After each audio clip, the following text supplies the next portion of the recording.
విష్ణువు దశావతారములను స్వీకరించారు. వేదోద్ధారణ మందరాభరణ పృథ్వీధర్మ నిర్మాణ ప్రహ్లాదత్రాణ బలిప్రతారణ నృపాహంకార నిర్వాపన వైదేహీ రమణ ధనంజయ జయ వ్యాపార పారీణ క్షోణీ దివ్యత్కరుణ తమోహరణ తండ్రి వెంకటేశ ప్రభో.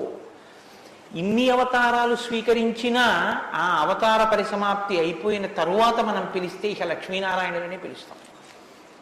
ఒక వామనమూర్తి అవతార పరిసమాప్తి అయిపోయింది, ఏమంటాం? లక్ష్మీనారాయణులు. ఒక పరశురాముడు, లక్ష్మీనారాయణులు. ఒక మత్స్యావతారం, లక్ష్మీనారాయణులు.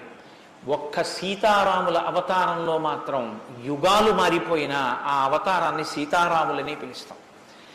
భార్యాభర్తలు ఎలా బతకాలో నేర్పినటువంటి అవతారం రామావతారం. అన్నదమ్ములు ఎలా బతకాలో నేర్పిన అవతారం రామావతారం. తండ్రి కొడుకులు ఎలా బతకాలో నేర్పిన అవతారం రామావతారం. ఒక ఉద్యోగి యజమాని ఎలా బతకాలో నేర్పిన అవతారం రామావతారం. చిట్ట చివరికి ఎంత కష్టం కడుపులో ఉన్న రాజారాముడిగా సింహాసనం మీద కూర్చోవలసి వస్తే ప్రజల్ని కన్నబిడ్డల్లా పరిపాలించగలిగినటువంటి ధర్మాన్ని నిలబెట్టుకోగలిగినటువంటి సంపూర్ణత్వాన్ని సంతరించుకున్నటువంటి మనుష్య స్థితిని పొందిన అవతారం రామావతారం.